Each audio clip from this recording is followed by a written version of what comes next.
So hello everyone, welcome to the new video. So finally guys, তোমরা আগের একটা ভিডিওতে দেখছিলে যে আমি কামাখ্যাগুড়িতে গেছিলাম ফ্যানের ক্লাম বিক্রি করার জন্য। নতুন গ্রিলের পাতির সেই ফ্যানের ক্লাম নিয়ে গেছিলাম কামাখ্যাগুড়িতে বিক্রি করার জন্য, 8 ইঞ্চি আর 10 ইঞ্চি। তো সেই ফ্যানের ক্লামগুলো এসে টোটোতে করে তারপরে আমি আসলাম কামাখ্যাগুড়ি স্টেশনের বাইরে, যে একটা মোড় আছে, 3 মাথা মোড়, পুলিশ স্টেশনের সামনে। তো সেই জায়গায় কয়েকটা দোকানে ট্রাই করছিলাম বিক্রি করার জন্য, তো কিন্তু সেই দোকানে লাগবে না আর কি। তো সেই জায়গার থেকে আমি মার্কেটের দিকে চলে যাই, কামাখ্যাগুড়ি মার্কেটের দিকে। তো সেই জায়গায় জিজ্ঞেস করলাম কয়েকটা দোকানে, ঘুরে ঘুরে আর কি ফ্যান ক্লামের ব্যাগটা কাঁধে নিয়ে কয়েকটা দোকানে জিজ্ঞেস করছিলাম। তো সেই দোকানেও লাগবে না ফ্যানের ক্লাম। বাজার থেকে তারপরে এইদিকে আসার পর বাজারের ভিতরের দিকে একটা বাস সাইডে একটা রাস্তা চলে গেছে গা, এই পাকা রাস্তা। তো এই রাস্তাটা বিপিন নগর যে, তো সেই দিকে যাই। তো এইদিকে যাওয়ার সময় এই জায়গায় একটা হার্ডওয়ার্সের দোকান আছে। তো এই দোকানে জিজ্ঞেস করছিলাম যে 8 ইঞ্চি 10 ইঞ্চি ফ্যানের ক্লাম লাগবে নাকি নতুন গ্রিলের পাতির। তো দেখাইলাম, তো ওরা 10 পিস করে রাইখে দিল। এই দোকানটার মধ্যে দেখতে পারলাম জীবন এন্টারপ্রাইজ দোকানটার নাম।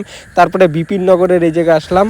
তো এই জায়গায় দুইটা হার্ডওয়ার্সের দোকান ছিল। তো এই জায়গায়ও ট্রাই করলাম ফ্যানের ক্লাম নিবে নাকি, তো এই দোকানটা নিবে না। তো যাই হোক, তারপরে এই জায়গাটা পার করার পর তারপর একটা ব্রিজ আছে, ব্রিজটা পার করার পর বাস সাইডে একটা হার্ডওয়ার্সের দোকান আছে। তো এই দোকানে আসছিলাম, এই দোকানে দেখাইলাম ফ্যানের ক্লামগুলো ঢাইলা, কিন্তু এই জায়গায় ফ্যানের ক্লামগুলো নিল না। কিন্তু ওই দোকানের একটা স্টাফ দাদা আছে, তো সেই দাদাটা বললো যে তুমি ন্যাশনাল রোডের সামনে একটা দোকান আছে হাই রোডের পাশে আর কি, তো সেই দোকানে যাও, এই ফ্যানের ক্লামগুলো উনি সবগুলো নিয়ে নিবে। তো তার জন্য আর কি একটা টোটো ভাড়া করে এই টোটোতে যে, তো স্পিড টোটোতে করে সেই হার্ডওয়ার্সের দোকানে আসলাম। তো এই হার্ডওয়ার্সের দোকানে এসে বললাম ফ্যানের ক্লাম লাগবে নাকি। তো 5 পিস করে রাখলো, 8 ইঞ্চি 5 পিস আর 10 ইঞ্চি 5 পিস।